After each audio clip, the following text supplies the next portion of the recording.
반갑습니다. 설 연휴인데 아직 다 안 올라오신 것 같고 우리끼리 합시다. 205페이지의 행정 대집행이죠. 대집행 우리 앞에 실효성확보수단 204페이지 거 다시 한번 확인을 해보시고 보시면은 이번에는 국가 쪽에서 의무를 적법하게 부과했는데 군민 쪽에서 그것을 이행하지 않아서 자력 강제력을 행사한다. 행정행위 안에 강제력이라는 효력이 있었습니다. 그 강제력을 행사하는 방법들이 지금 나와 있는 거고, 원래 있었던 기존의 전통적인 의무행학보수단이 있고 이것으로 이제 부족한 부분이 있어서 새로운 의무행학보수단들이 계속 만들어지고 있습니다.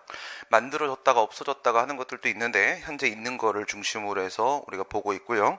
위에 보시게 되면 행정 강제하고 그 다음 행정 벌하고 이렇게 두 가지가 있죠. 행정 강제. 기본적으로는 이제 강제력의 행사 중에서 이쪽은 어느 쪽이다? 집행력 행사다. 이렇게 보셔야 됩니다. 집행력 행사다. 강제 집행하고 즉시 강제의 차이점은 뭐라고? 사전에 의무를 부과하는지 부과하지 않는지에 따라서 차이가 발생을 하죠. 사전에 의무를 부과하는 게 위에 있는 강제 집행입니다. 의무가 부과되어 있는 거기 때문에 집행을 한다라는 거예요. 의무가 부과되어 있다. 즉시 강제 같은 경우에는 목전에 닥친 급박한 위해 제거의 필요가 있는데 사전에 의무를 부과할 수 없는 이유가 있어요. 없는 이유가 두 가지가 있었는데, 하나는 시간상 의무를 부과할 수 없을 때가 있고, 두 번째 성질상 의무를 부과할 수 없을 때가 있고, 이렇게 두 가지로 나눠졌습니다. 다시 위로 올라갔고 이제 대강이직이죠. 대강이직. 행정 대집행이 있고, 행정상 강제징수가 있고, 이행강제금이 있고, 직접강제가 있고, 네 개 중에서 가장 침입적이고 강력한 방법은 4개 중에서 가장 강력한 거 직접강제입니다. 직접강제는 공무원이 직접 나가서 상대방 의무자의 신체나 재산의 실력을 행사할 수가 있습니다. 가장 침입적인 방법은, 가장 강력한 방법은 직접강제가 되는 거고, 주로 문제가 나오는 건 대집행 쪽이죠. 행정 대집행. 의무 내용만 좀 확인하겠습니다. 의무 내용만. 우리가 이제 의무라고 하게 되면 자기, 부자기, 급부, 수인 이렇게 나누죠.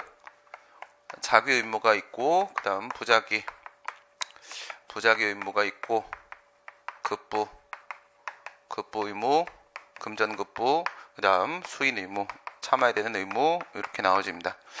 여기서 우선 자기 의무를 보시게 되면 자기 의무가 두 개로 나눠질 수 있습니다. 대체적인 자기 의무가 있고, 대체적 자기 의무, 비대체적 자기 의무. 비대체적인 자기 의무가 있다. 대체적이다, 비대체적이다 라는 차이는 뭐예요? 타인이 대신하여 행할 수 있는지, 이겁니다. 행정대집행법에 나오는 표현입니다. 타인이 대신하여 행할 수 있으면 대체적 자기 의무가 되고, 타인이 대신하여 행할 수 없으면 비대체적 자기 의무가 되고, 이렇게 됩니다.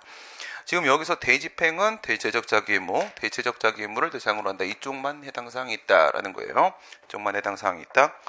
행정 대집행입니다. 이름 자체가 행정 주체가 대신할 때자예요. 대신 집행을 해준다. 그래서 행정 주체가 대신 집행을 해주는 게 행정 대집행. 그래서 대체적이어야 됩니다. 타인이 대신하여 행할 수 있어야 되고, 그 다음에 행정상 강제징수. 이것도 분명히 집행력 행사예요. 의무 이행이 있었던 것과 동일한 상태를 실현해 주는 거에 있어서는 차이가 없습니다. 근데 요거는 이제 자기 의무 중에서 이 밑에 있는 얘들도 사실은 자기 의무예요. 얘들도 일종의 자기 의무인데, 자기 의무 중에서 이쪽 부분이죠. 강제징수는 금전급부 의무를 불이행했을 때입니다. 금전급부 의무 불이행에 대해서 나오는 게 독촉압류, 공매, 청산 이렇게 들어가는 금전급부 의무 불이행에 대한 강제징수. 여기서 체납 처분 절차가 어디까지입니까? 체납 처분 절차는 독촉과 체납 처분 절차, 이거예요. 강제징수 절차 4단계 들어가게 되고, 4단계는 크게 2개로 나누고, 2개로 나누면 독촉과 체납 처분 절차 이렇게 나와주는 겁니다. 그러면 체납 처분 절차는 뒤에 있는 거 2번, 3번, 4번이죠. 2번, 3번, 4번 압류, 공매, 청산. 압류, 공매, 청산. 이걸 뭐라 부른다고? 체납 처분 절차라고 부른다고. 체납 처분 절차. 이행강제금입니다. 이 친구가 좀 다르죠. 위에 1번, 2번, 4번 같은 경우에는 괄호에 집행력의 행사라고 되어 있습니다. 동일상태 실현이죠. 직접적 강제수단. 동일상태 실현에 비해서 얘는 제재력의 행사입니다. 간접적 강제수단이에요. 제재력의 행사. 자진이행 유도죠. 자진이행 유도. 그래서 이게 집행력의 행사가 아니라 제재력의 행사라는 측면에 있어서 집행벌이라고 부르기도 합니다. 집행벌이라고 부르면 이행강제금 말하는구나, 벌을 부과하는 것처럼 느끼고 있구나 라고 생각을 하시면 되는데, 사실은 이건 밑에 있는 행정형벌과 좀 다른 문제이기 때문에 행정벌은 과거의 잘못에 대해서 응징하는 겁니다. 그런데 위에 있는 행정강제는요, 의무 이행을 유도하는 겁니다. 장래를 향해서. 따라서 집행벌이라는 표현은 적절한 표현은 아니에요. 그런데 제재력의 행사라는 측면에서 간접적 강제수단이라는 측면에 있어서 간접적 강제수단의 대표적인 케이스가 행정벌이에요. 여기다 벌이라는 이름을 붙이기도 합니다. 집행벌이라고 하게 되면 이행강제금이라 보시면 되고, 그 다음에 이 세 가지랑 비교했을 때도 가장 강력한 수단은 맨 밑에 있는 직접강제입니다.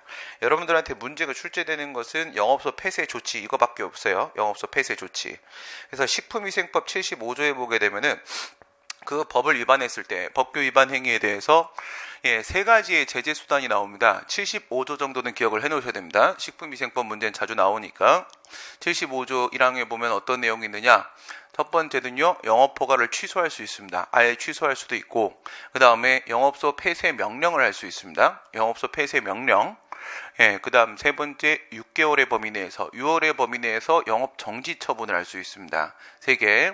영업허가 취소, 영업소 폐쇄 명령, 영업 정지. 영업 정지는 몇 개월? 6개월 이렇게 정리해 놓으시고, 여기서 영업소 폐쇄 명령이라고 했는데 이거는 직접 강제가 아닙니다. 직접 강제는 79조에 따로 있어요.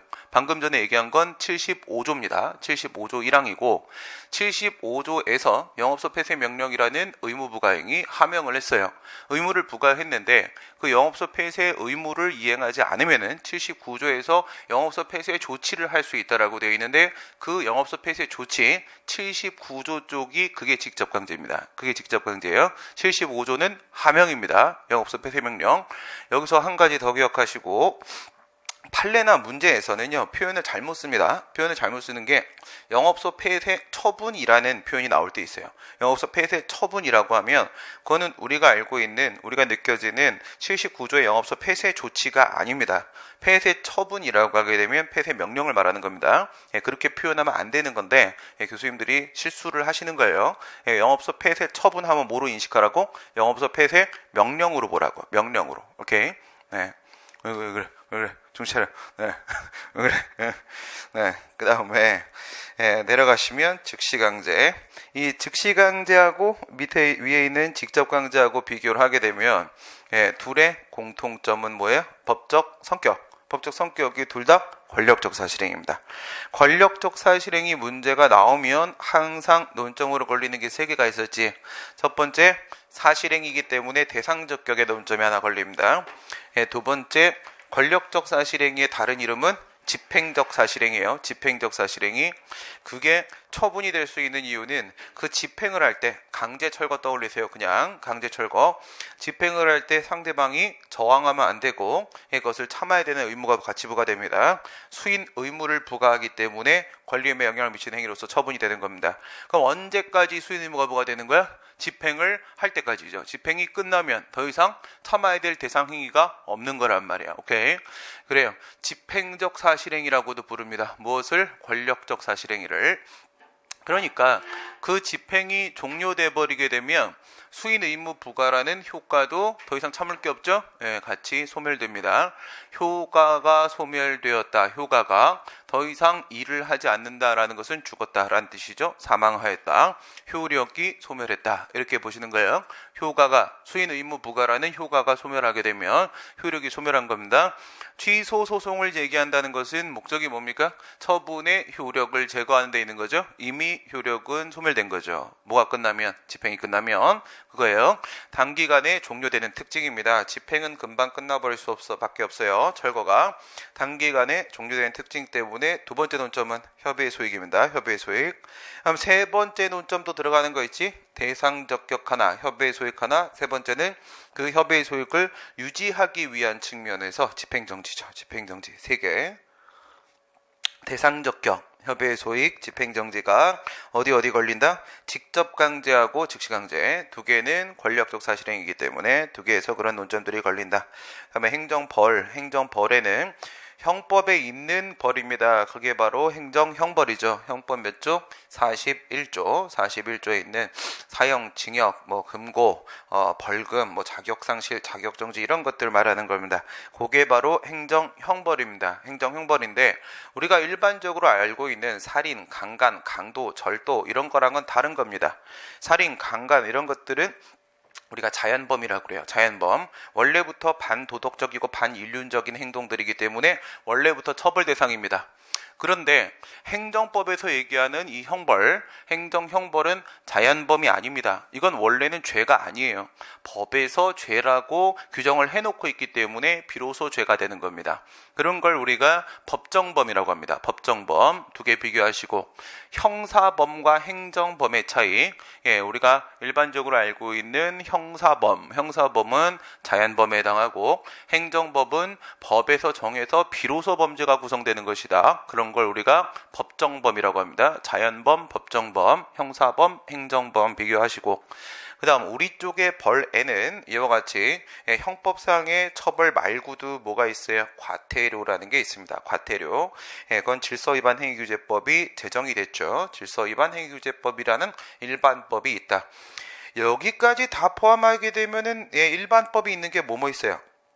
대집행, 강제징수, 이행강제금, 직접강제, 즉시강제, 행정형벌, 행정질서벌 중에서 일반법이 준비되어 있는 거는 행정대집행하고 그 다음에 맨 밑에 있는 행정질서벌하고 두 개입니다. 두 개는 일반법이 있고 나머지 것들은 일반법이 없으니까 개별법의 근거가 있을 때만 인정되는 거다. 개별법의 근거가 따로 있을 때. 이것들은 전부 다 엄청나게 침익적인 것들이기 때문에 법률 유보 원칙의 적용은 당연히 받습니다. 법적 근거 있어야 되는데 일반법이 있는 게 두 개밖에 없으니까 나머지 것들은 당연히 개별법의 근거가 있어야 되겠다 이렇게 보시면 되겠죠. 네, 그래서 강제 집행에 있는 네 가지의 집행 수단들 어떤 의무를 대상으로 하는지 비교해 놓으시고요. 대체적 자기 의무였죠. 금전급부 의무였었습니다. 이행강제금은 모든 의무입니다. 좀 이따 다시 나오고 모든 의무입니다. 그 다음에 직접강제도 모든 의무를 대상으로 합니다. 그렇다고 해서 폭넓게 인정되는 건 아니죠. 이행강제금하고 직접강제는 뭐가 없어? 일반법이 없다. 일반법이 없으니까 개별법의 근거가 있을 때만 인정되는 겁니다. 그래서 폭넓게 인정되는 건 아닙니다. 인정되는 건 아니고 어쨌든 의무의 내용으로 보게 되면 모든 의무를 대상으로 한다. 이렇게 정리를 해 놓으시면 됩니다. 205페이지로 가시고요. 행정대집행입니다. 공법상의 대체적인 자기의무 불이행에 대하여 이렇게 들어갔죠. 여기서 첫 번째 뭐예요? 공작보형 들어가야 되겠죠? 공작보형 밑에 로마자 4번입니다. 로마자 4번에 보시면 공작보형 공법상의 의무 불이행해야 되고 그 다음 대체적 자기의무 불이행해야 되고 보충성 원칙, 이익 형량 네 가지였습니다. 네 가지 요건을 갖춰야지만 행정대집행이 가능해지는데 이게 어디 나와 있어? 행정대집행법 제1조에는 목적, 2조의 요건이 나옵니다. 2조의 요건이 나와요. 여기에는 2조가 정의가 아닙니다. 행정대집행법은 2조가 정의가 아니라는 점 좀 주의하시고요. 일반적인 법률 같은 경우에는 1조가 목적, 2조가 정의 이렇게 들어가잖아. 행정대집행법은 2조가 요건입니다. 2조가 요건이에요. 거기서 공작보형이 나오게 되고 그래서 공법상의 대체적 자기의무 첫 번째 공법상 의무가 등장하게 되고 두 번째 대체적 자기의무 이렇게 들어간 거죠. 의무 내용이 나왔고요. 스스로 그것을 행하거나 제3자로 하여금 행하게 한다. 방법은 두 가지가 있는데 자기 집행이 있을 수 있고 제3자 집행이 있을 수가 있다. 그런데 여기서 제3자 집행이라고 하더라도 그 제3자 집행이라는 건 단순히 용역업자한테 일을 하도록 맡기는 것에 불과합니다. 이거는 집행을 도와주는 것에 불과하니까 얘는 뭐가 아니야? 공무수탁 사인이 아닙니다. 공무수탁 사인이 아니라 단순한 행정의 보조자다. 행정의 보조자입니다. 그러니까 자기 집행을 할 때뿐만 아니라 제3자 집행을 하는 경우에도 마찬가지로 법적으로는 대집행을 누가 하고 있는 거예요? 법적으로는 동일한 사람이 하는 겁니다. 대집행 주체가 하는 거야. 그럼 그 대집행 주체는 누구냐? 대집행 주체는 누굴까요? 의무를 부과하는 행정처입니다. 의무부과청. 의무부과청이 하는 것은 자기 집행 상황도 제3자 집행 상황도 둘 다 마찬가지입니다. 법적으로는 대집행 주체 의무부과청이 하게 되는 것이고 그 비용을 의무자로부터 징수하게 됩니다. 요거 특징적인 부분이에요. CF 걸어 놓으시고 직접 강제하고 구별하셔야 됩니다. 직접 강제. 직접 강제도 대신해 줄 수 있어요. 대신해 줄 수 있는데 그때 당시에 의무자로부터 비용을 받지는 않습니다. 그러니까 영업소 폐쇄 명령을 했어요. 그러면 상대방 의무자가 스스로 영업소를 폐쇄해야 되는데 스스로 안 했어. 그래서 공무원이 직접 나가서 나이트에 영업소 폐쇄 조치를 해버렸습니다. 그랬다고 했을 때 폐쇄 조치에 들어간 비용이 있다고 해서 그 비용을 의무자한테서 징수하는 건 아닙니다. 요거는 대집행 쪽입니다. 대집행 쪽. 직접 강제는 아니다. 직접 강제는 그 비용을 누가 부담해? 그냥 국가가 부담합니다. 국가가. 차이점 비교하시고. 여기까지가 이제 요건 2조에 대한 내용이죠. 법적 근거를 보시게 되면은 법적 근거. 강제력의 근거 규정에서 바로 도출되는 건 아니라고 했죠. 철거 명령이 이렇게 있다. 건축법 제79조죠. 79조 1항에 따라서 철거 명령이 있었다. 그리고 나서 의무를 불이행했다. 해서 행정대집행을 들어갔다. 행정대집행이 나오게 된다. 이 대집행은 4단계로 들어가죠. 첫 번째 계고, 두 번째 확정. 대집행 영장에 의한 통지라고 하죠. 확정. 그 다음 세 번째 실행. 대집행 실행. 강제 철거 말하는 것이고, 네 번째 비용 징수 아닙니다. 비용 납부 명령. 비용 납부 명령 이렇게 들어가죠. 비용 납부 명령은 5조입니다. 5조. 비용 징수는 6조입니다. 6조. 5조하고 6조 구분하시고요. 비용 납부 명령 이렇게 들어갔었어요. 우선 간단하게 법적 성질을 확인하시고요. 철거 명령은 자기 의무를 부과하는 하명이죠. 이건 자기 의무 부과한다. 처분 맞고요. 계고는요. 준법률행위자 행정에서 통지, 행정행위네요. 통지에 해당하니까 얘도 역시 처분 맞죠.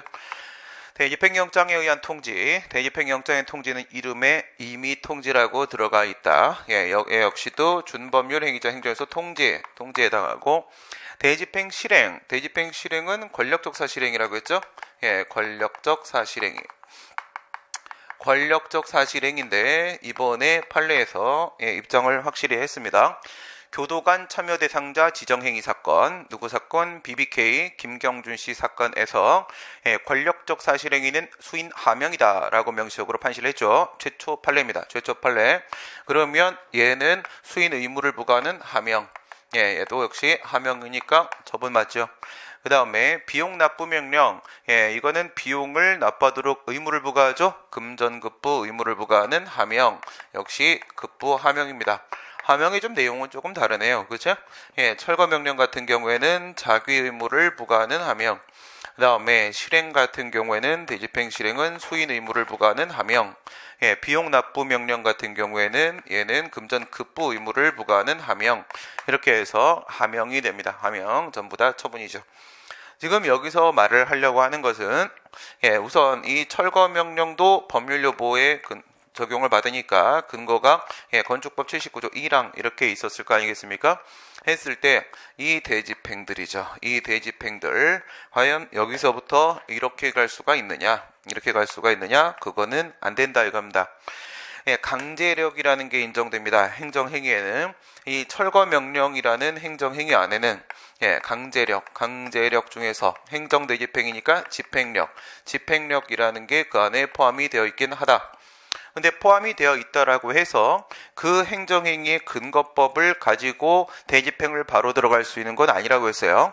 이거는 이쪽보다 더 침익적인 행위입니다. 이쪽보다 더 침익적이다.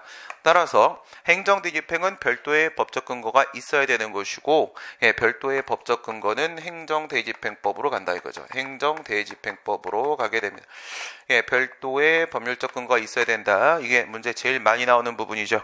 이거는 아니다 이겁니다. 건축법 제79조 1항을 근거로 해서 대집행을 할 수 있는 건 아니고 별도의 법적 근거가 있어야 되는 것이고 이렇게 들어가게 되면 이 친구는요 3조 1항이 되고 얘는요 3조 2항이 되고 이 친구는 4조가 되고 이 친구는 5조가 되고 행정대집행법 3조, 4조, 5조 이렇게 별도의 법적 근거가 있어야 된다. 그 내용이 이제 법적 근거 부분입니다.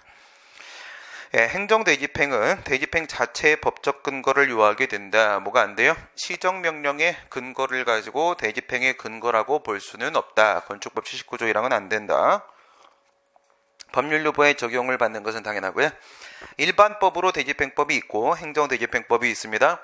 우리가 대집행 이렇게 말하면 문제에서 대집행 말하면 이거 말하는 겁니다. 대집행 실행 얘가 핵심이에요. 얘가 제일 중심에 있는 거기 때문에 대집행이다. 그러면 이제 대집행 실행을 말하는 거다 이렇게 보시면 되고요. 대집행법이 있고 그 다음에 개별법에도 대집행에 대한 내용들을 포함하고 있는 경우들이 있습니다. 이게 좀 다 특징적인 것들이어서 문제에 나오는 것이고 제가 제시를 해놓은 건데 건축법 제85조에 보면 특이한 내용이 나옵니다. 옆에서 써놓으시고 3조 3항 이렇게 써놓으세요. 3조 3항 3조 3항 행정대집행법 제3조 1항의 계고 2항의 대집행 영장위원 통지 이렇게 있고 3항이 있는데 3항에 보게 되면요. 급한 경우에 뭐 할 수 있다고 하냐면 전 2항을 생략할 수 있다라고 되어 있어요. 전 2항이라고 하게 되면 1항, 2항 얘기하는 겁니다. 전 3항 이렇게 되면 앞에 3개 얘기하는 거야. 이렇게 하면 전 2항 그럼 앞에 2개 말하는 거야. 이렇게 되면 어떻게 돼요? 2항 이렇게 되어 있으면 전이라는 표현이 빠지고 2항 이렇게 하면 그냥 2항만 말하는 겁니다. 2항만 전 2항 그러면 2개다 라는 뜻이에요. 앞에 있는 거 2개다. 그러니까 지금 3조 3항에서 말을 하면서 전 2항이라고 했으니까 1항, 2항이죠. 1항, 2항은 뭐랑 뭘 얘기하는 거야? 계고하고 확정 말하는 거잖아. 계고하고 확정을 생략할 수 있다. 이렇게 돼 있어요. 생략할 수 있다. 이거를 즉시강제라고 보시는 교수님들도 계신데요. 그렇게 보는 건 일반적이지는 않습니다. 그냥 생략 규정이다 이렇게 생각하셔야 돼요. 급속한 실시를 요하고 급한 경우에 어떻게 한다고? 계고 확정을 생략하고 여기에 있는 철거명령하고 바로 대집행 실행으로 연결될 수도 있다라는 거야. 급속한 실시가 필요할 때는.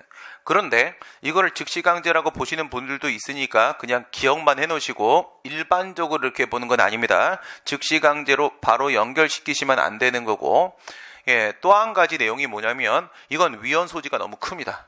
위헌 소지가 너무 커. 그냥 급속한 실시만 필요하면 계고하고 확정이라는 절차를 그냥 생략할 수 있다는 거예요. 만약에 일반적으로 앞에 있는 계고나 확정의 절차를 안 밟으면 저 대집행 실행은 절차의 하자가 있어요. 절차의 하자가 있어서 위법해진단 말이에요. 그런데 그거를 생략할 수 있다라고 했단 말이에요. 생략할 수 있다라고 했는데 요건이 너무 추상적이에요. 너무 광범위합니다. 그래 버리면 누가 앞에 있는 절차를 밟으려고 하겠습니까? 위헌 소지가 상당히 크고요.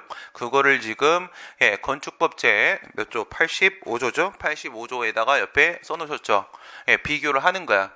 건축법 제85조 쪽으로 생략 문제는 출제가 될 겁니다. 왜냐하면 건축법 85조에는요. 급속한 실시를 필요로 하는 구체적인 상황이 제시되어 있어요. 구체적인 상황, A라는 상황에서 B라는 상황에서 C라는 상황에서 생략할 수 있다라고 돼 있으니까 이거는 위헌 소지가 없습니다. 이거는 구체적인 상황에서만 아래에서만 생략이 가능하다라고 돼 있는 거여서 건축법 85조는 앞에 있는 계고 확정 생략 사유입니다. 생략 사유가 개별법에서 따로 제시를 하고 있어요. 어느 게 특별법이고 어느 게 일반법이야? 건축법하고 그 다음에 행정대집행법하고 비교하게 되면 건축법 제85조하고 대집행법 3조 3항을 비교하는 거야. 3조 3항. 그래서 급속한 실시가 필요할 때 생략할 수 있다는 내용이 양쪽에 다 있잖아. 양쪽에 다 있으면 어느 게 특별법이야? 건축법이 특별법이죠. 그래서 건축법을 적용을 하게 되는 겁니다. 대집행법 3조 3항이 아니라 건축법 85조를 적용한다. 그 다음 뒤에 있는 거 토지보상법도 특이한 부분이 있어요. 뭐가 특이할까? 토지보상법 같은 경우에는 공익사업을 위한 토지 등의 취득 및 보상에 관한 법률이죠. 공익사업을 실시해야 돼요. 공익사업을 실시해야 돼. 이거 공익사업 맞아 라고 이렇게 사업 인정을 하게 되면 이제 땅을 뺏기는 토지의 범위가 확정이 됩니다. 오케이? 공익사업지가 확정이 돼요. 공익사업지가 이렇게 확정이 되는데 그런데 말입니다. 이 땅을 당연히 사업 시행자한테 이전을 시켜줘야 돼요. 인도를 해줘야 되는데 거기에 있는 토지 소유자가 나가지 않고 그냥 집에 땅에 들어 누워버렸어요. 들어 누워버렸어. 그랬을 때 어떡할 거예요? 끌고 나가야 될 거 아니야, 그치? 끌고 나가야 그 공익사업을 할 거 아니야. 사람이 있는데 거기다 뭐 어떡할 거였어, 그치? 이랬을 때 이 89조에 보면 이렇게 되어 있습니다.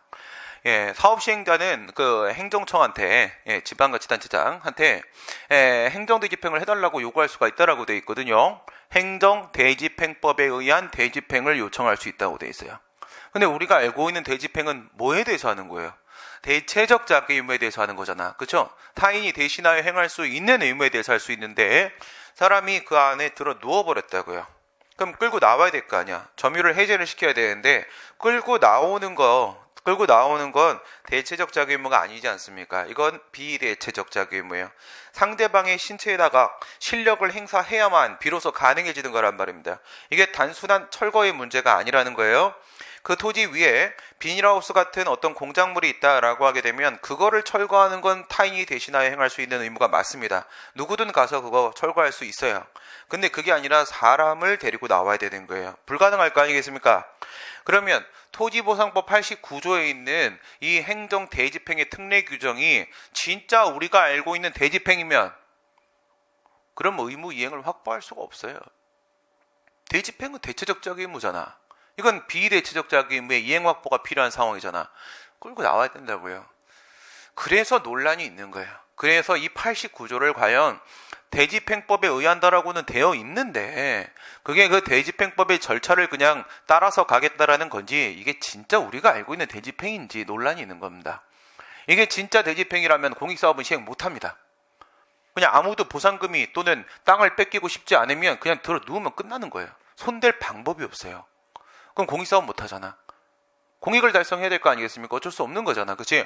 법에 근거해서 토지 수용을 들어가는 건데 그걸 막고 앉아있는데 그냥 둘 수는 없는 거 아니겠습니까? 그래서 박균성 교수는 토지보상법 89조를 대집행이 아니라 이거는 써있기로는 대집행이라고 써있는데 실질적으로는 직접강제라고 이해해야 된다.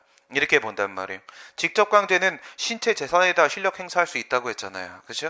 이거는 직접 강제로 보는 것이 맞다라는 게 제 생각이고요.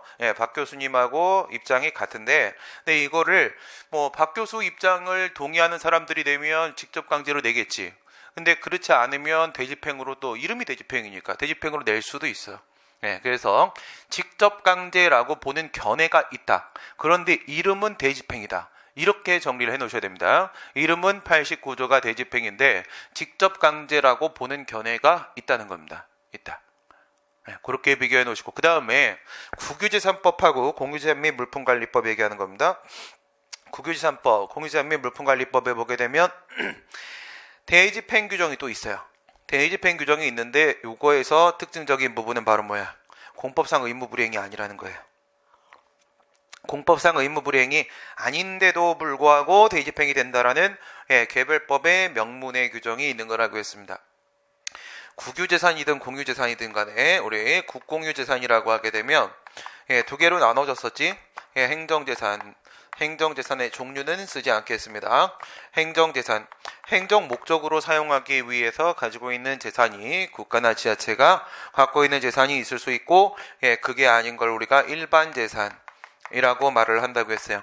근데 문제에서 아직도 일반재산이라고 표현을 안 하고 이거 바뀐 지 10년이 됐는데 아직도 잡종재산이라고 문제를 출제하시는 분들이 계시니까 머리가 10년 전에 고정되어 있는 거야. 어쩔 수 없어요. 그쪽 갑입니다. 그쪽에서 잡종재산 그러면 우리가 알고 있는 일반재산이다 그냥 이렇게 파악하시면 되는 거죠.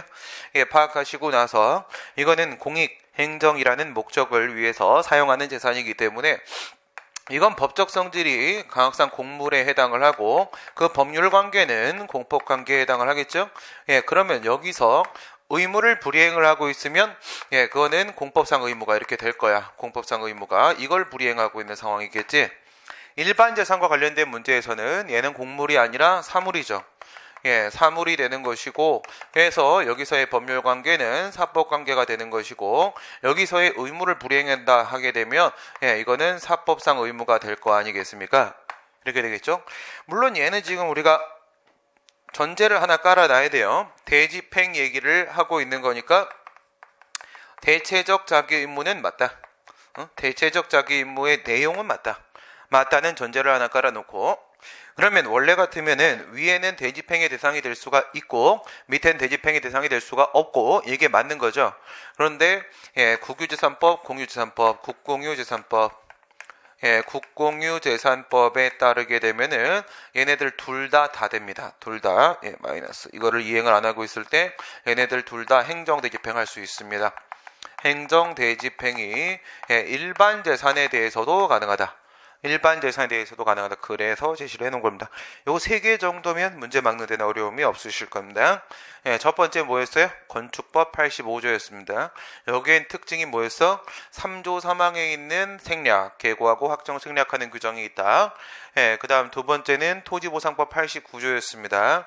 89조는 직접 강제, 토지나 건물의 인도 의무를 확보해야 되는 겁니다. 토지나 건물의 인도 의무를 확보해야 되는 부분이기 때문에 그 안에는 비대체적 자기 의무가 포함되어 있습니다. 비대체적 자기 의무가 포함되어 있는데 그거를 대집행이라는 방법으로 할 수 있다고 했으니까 말이 대집행이고 직접 강제가 아닐까라는 생각이 들 수 있고, 세 번째 국유재산법, 공유재산법 같은 경우에는 심지어 사법관계에 해당하는 일반 재산에 대해서도 그것이 대체적 자기 의무였을 경우에 한해서는 행정대집행을 할 수 있다는 규정을 두고 있다. 이렇게 3개 기억하시면은 특이한 부분 막을 수 있고.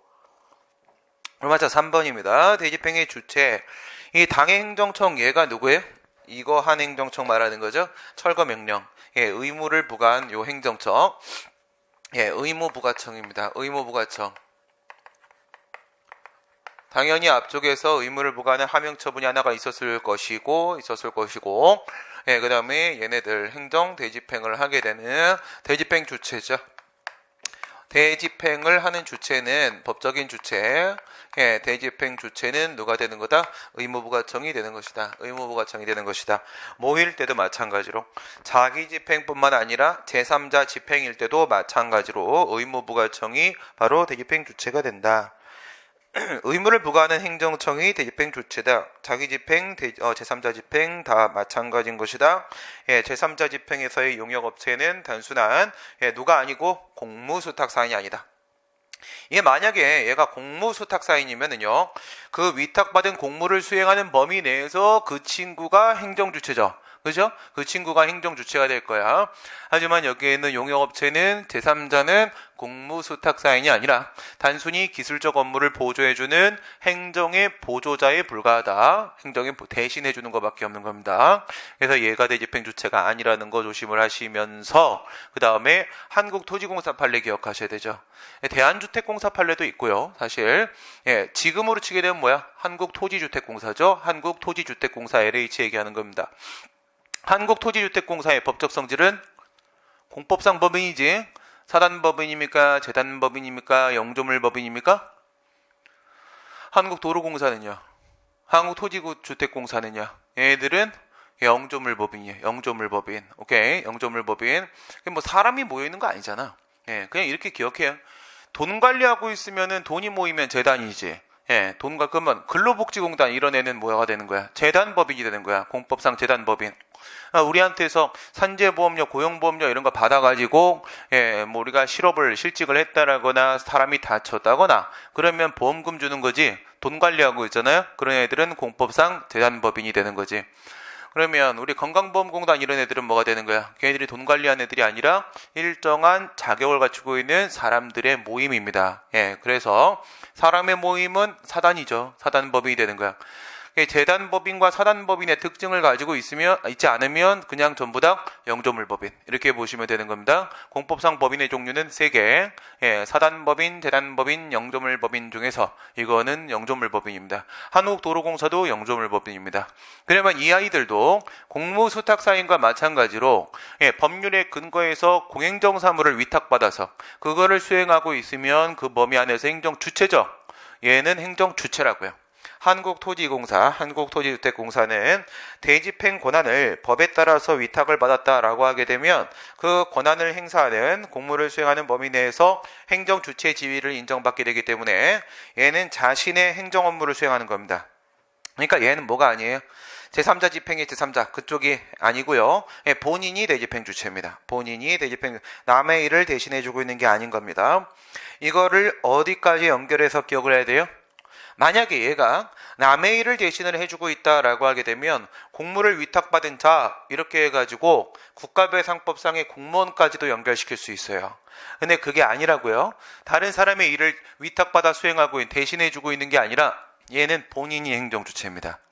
본인이 행정주체니까 이거를 한 단계 더 들어가시는 거예요. 지금 행정주체 맞죠? 위탁받은 업무 수행하고 있으니까 행정주체 맞죠? 그런데 얘가 이러다가 불법을 저질렀습니다. 한국토지주택공사가 불법을 저질렀으면은 행정상 손해배상 청구할 수 있을 거 아니에요. 손해배상 청구를 할 때 상대방은 누가 돼야 돼요? 행정주체가 돼야 되는 거잖아. 피고는. 그러면 누가 피고가 되는 거야? 한국토지주택공사가 피고가 되는 거라고. 알겠어요? 얘는 공무원이 되는 게 아니라 얘가 행정주체인 겁니다. 행정상 손해배상 청구의 피고가 얘예요. 피고가 얘가 되는 것이고, 그렇게 봤을 때 국가배상법 적용받겠습니까? 민법 적용받겠습니까?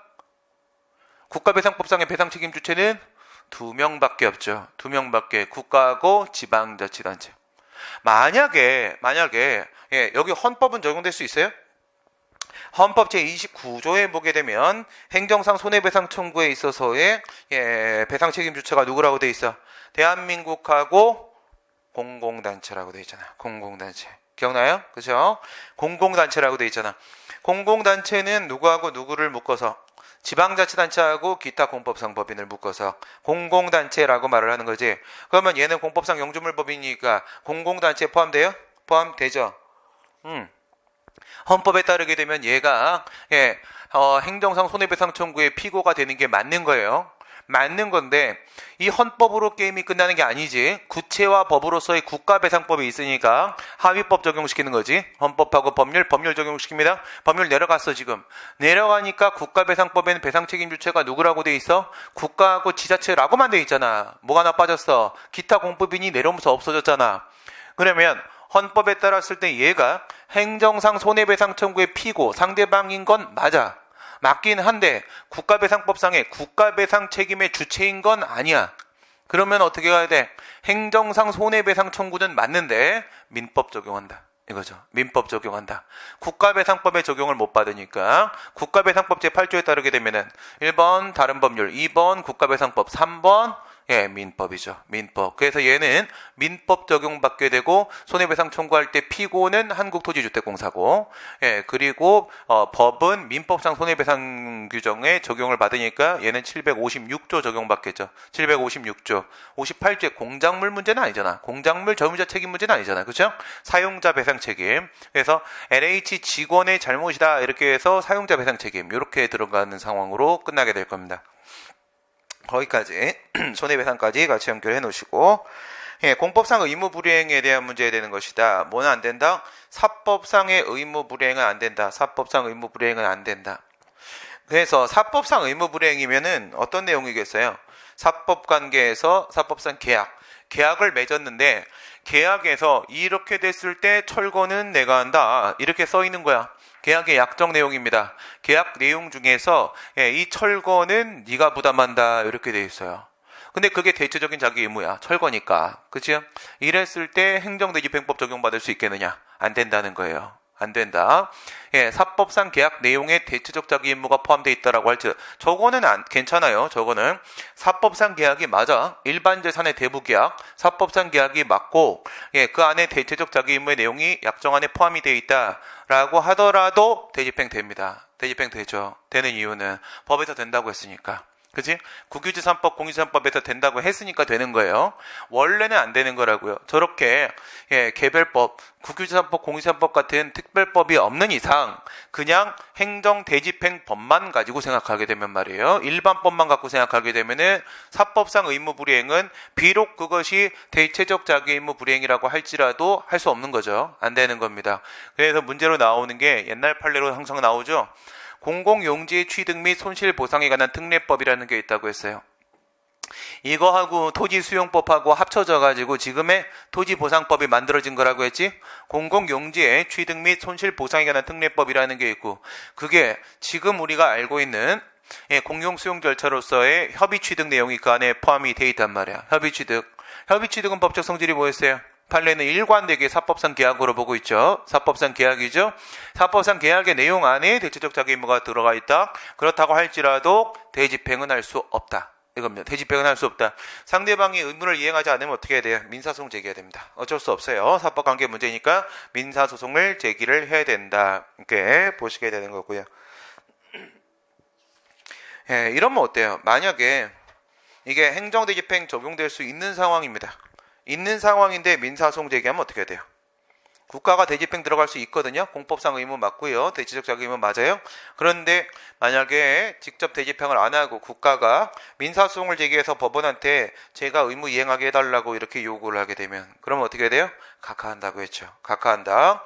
예, 왜 각하를 해요? 자력 강제력의 행사가 훨씬 더 간편하고 효율적인 방법이기 때문에 보충적으로 법원의 힘을 빌리는 타력 강제력을 빌려야 되는 거니까 만약에 대집행이 가능한데 민사소송을 제기했다라고 하게 되면은 너한테 훨씬 더 간편한 방법이 있지 않느냐라고 해서 내가 굳이 이 재판을 해줄 필요는 없을 것 같다. 돌아가라. 이렇게 해서 소의 큰결로 각하하고 돌려보내게 됩니다. 예, 근데 지금 같은 경우엔 그게 아니라고요.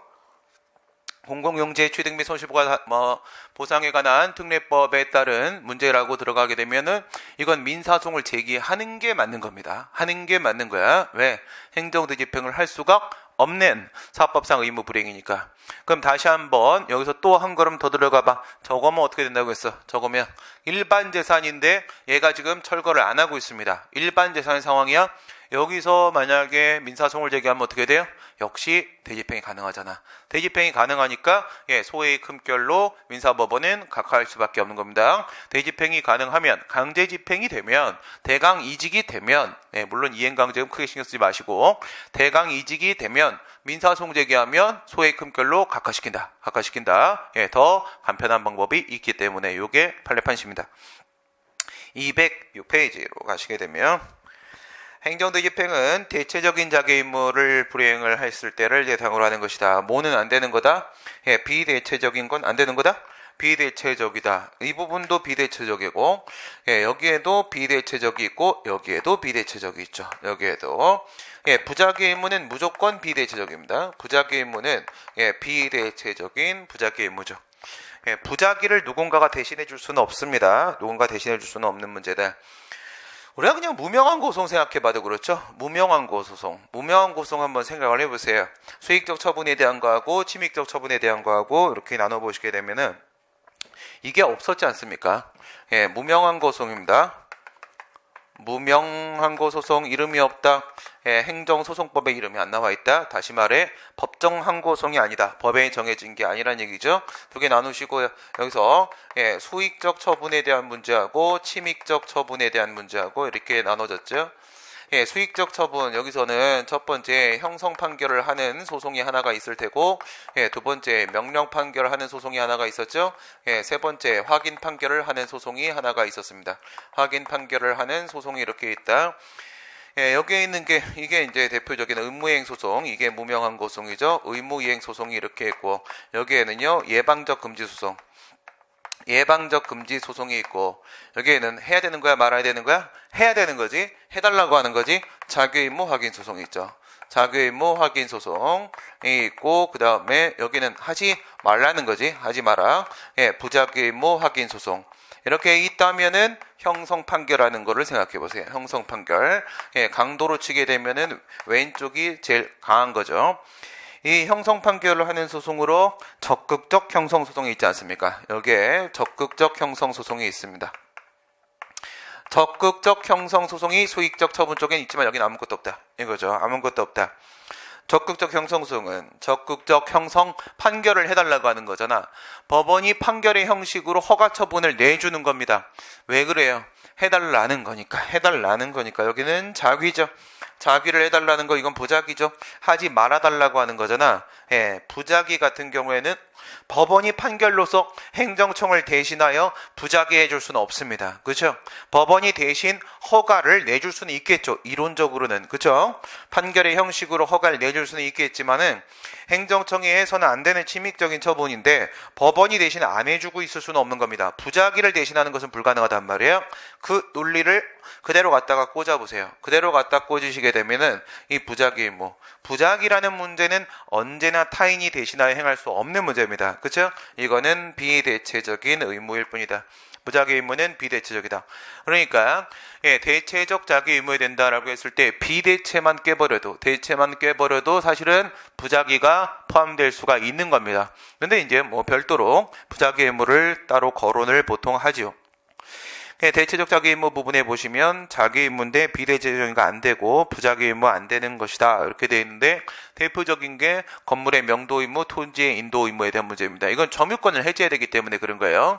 그 건물이나 토지 소유자가 들어 누워 있으면 노답입니다. 방법이 없기 때문에 인도 명도 의무는 건물의 명도, 토지의 인도, 그냥 통칭 인도 의무는 통칭 인도 의무는 비대체적인 자기 의무다. 부작위는 물론 안 되는 거고. 부작위가 안 되면 여기서 앞으로 들어가 봐야죠. 부작위가 안 되면 여기서 들어갑니다. 불법 건축물 이렇게 들어가죠. 불법 건축물이 있다. 불법 건축물이 있으면 얘는 어디에 위반된 거예요? 어디에 위반을 하는 거야? 건축법 제11조 1항. 건축법 제11조 1항 또는 14조 1항에 위반되고 있는 거죠. 11조 1항에 따르게 되면 11조는 허가건축, 14조는 신고건축이죠. 대규모 건물인가 소규모 건물인가에 따라서 11조냐 14조냐가 달라질 수가 있을 것이고 건물을 지으려고 하게 되면 행정청으로부터 허가를 받거나 신고를 해라 라고 되어 있는데 11조 14조에 근데 만약에 허가를 받지 않고 또는 신고를 하지 않고 건물을 지었다라고 하게 되면은 그건 부작위 의무 위반 문제란 말이에요. 그렇죠?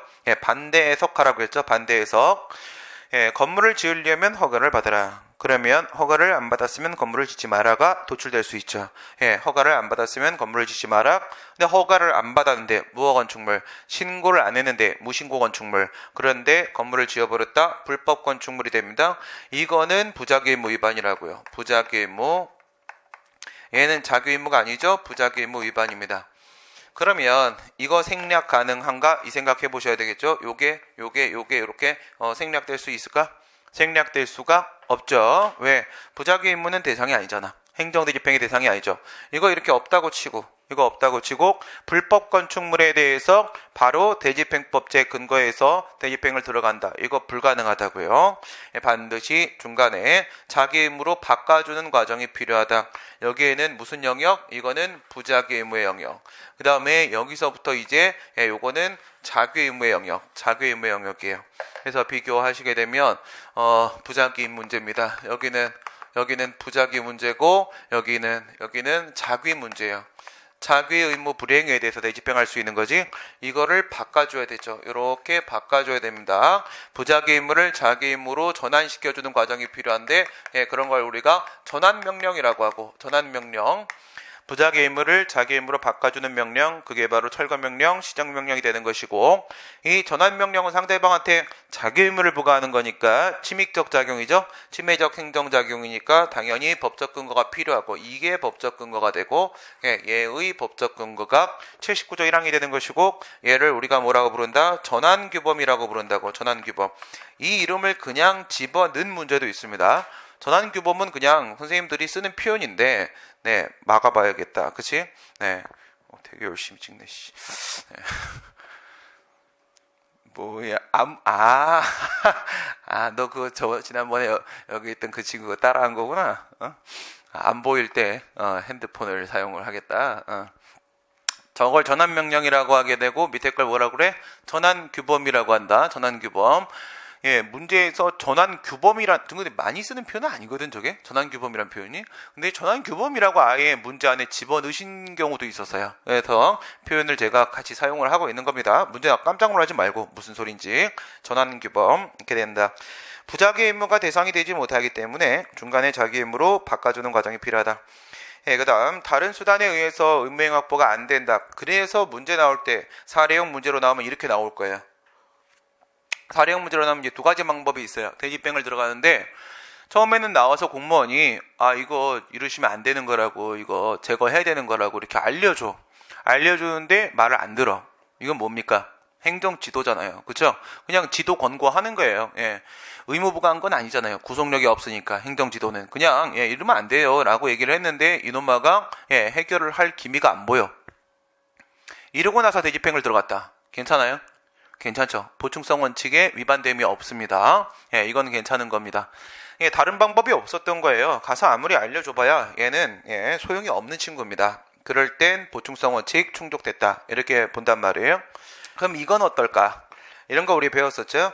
행정대집행하고 대강이직의 이행강제금. 이거 79조에 철거명령 있으면 80조에 이행강제금 있죠. 이행강제금. 그럼 대집행하고 이행강제금하고 둘 중에 하나를 선택해야 될 거 아니에요. 그렇죠? 맞아요? 아니죠. 둘 다 할 수 있습니다. 둘 다 할 수 있어요. 대집행은 행정대집행법을 근거로 하는 거고 이행강제금은 건축법. 이건 일반법이 없다고 했죠? 개별법에 근거가 있을 때만 가능한 게 이행강제금입니다. 둘 중에 뭘 할 것인지는 헌법재판소가 뭐라고 했어? 이건 행정청의 선택의 재량이 있다라고 얘기했습니다.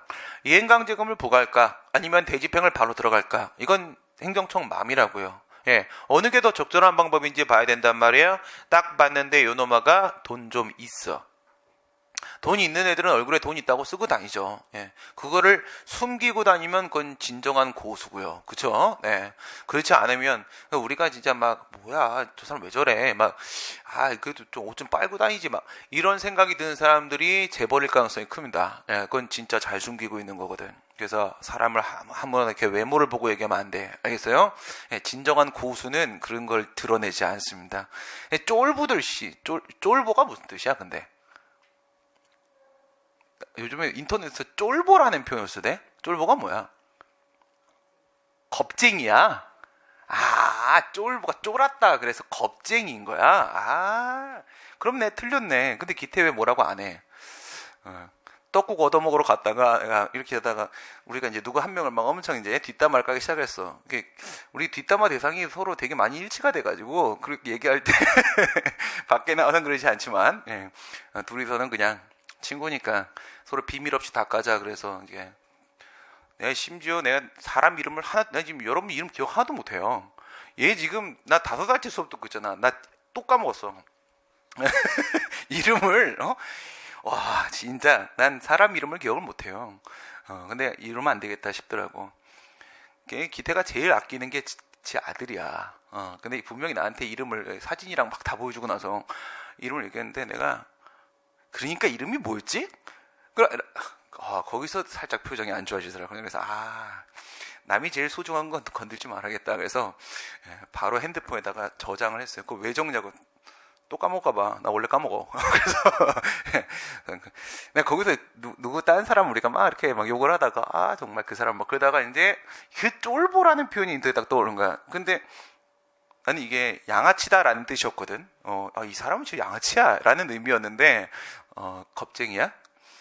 거기서 맥락에 겁쟁이도 먹히는 상황이었나 보다. 거기서 쫄보. 졸부. 내가 지금 얘기하려는 건 졸부는 막 주렁주렁 이러고 다니지. 그치? 사실 그런 애들 보면 별거 없어요. 그죠? 진정한 고수는 없어야 됩니다. 근데 진정한 고수를 만난 게 쫄부를 만났어. 쫄부를 만났으면 이행강제금 부과해야 돼? 대집행을 해야 돼? 뭘 해야 되겠어요? 여러분들의 행정청이면 어떻게 했어요? 여러분 이제 합격해 들어가시면은 행정청 한번 할 거 아니에요? 그죠? 조금 있으면 몇 년 지나면 이제 지자체장 선거도 한번 출마할 거 아니야? 안 해요? 할 때 있으면 불러. 내가 정책 짜줄게. 그런 거 잘해 내가. 그런 거 남 보좌 되게 잘해. 남 보좌. 남의 밑에서 막 이렇게 하는 거 도와줄 테니까. 그 비용은 얼마인지 아시죠? 저를 기획실 정책팀에 넣었을 때 비용은 하루에 소주 한 병과 닭발 12,000원짜리 한 그릇입니다. 일반 선부는보다 싼 거야 이건. 그래서 합쳐서 15,000원이야. 15,000원 일당. 아는 사람을 위해선 합니다. 그런데 뭐예요? 이행강제금 먼저 부과해야죠. 예, 부과할 때까지 다 부과하고요. 이행강제금은 기간 제한과 금액 제한이 있어요. 반복 부과는 되는데 반복 부과가 됩니다. 반복 부과가 되니까 우선 저 이기적인 놈이잖아요. 이기적인 의무자다 그러면 이행강제금 다 때려요. 다 때리고 총알 다 쐈지. 그러면 이제 그 다음에 가서 부셔버리는 거야. 대집행 들어갑니다. 그래도 상관이 없습니다. 이건 일사부재리 원칙 위반도 아닌 것이고요. 예, 이거는 뭐 선택재량이 인정되니까 둘 중에 하나 뭘 해도 상관없고 둘 다 해도 됩니다. 둘 다 해도 돼요. 예, 그래서 그럼 이렇게 문제를 생각해봐요. 이행강제금을 먼저 부과를 했는데 계고를 하고 부과를 하고 계고를 하고 부과를 하고 계고를 하고 부과를 하고 했는데도 불구하고 이놈이 끝내 철거를 안 해. 철거하라고 지금 부과하고 있는 거잖아. 그치? 근데 끝내 철거를 안 해. 예, 그러면 보충성 원칙 충족됩니까? 안 됩니까? 충분히 되죠. 행정지도 한 번 가지고도 가능해요. 그거 가지고도 요건 인정할 수 있습니다. 근데 이행강제금을 막 3번, 4번 부과했는데도 끝내 철거 안 하면 이거 제정신 아닌 놈입니다. 그렇죠?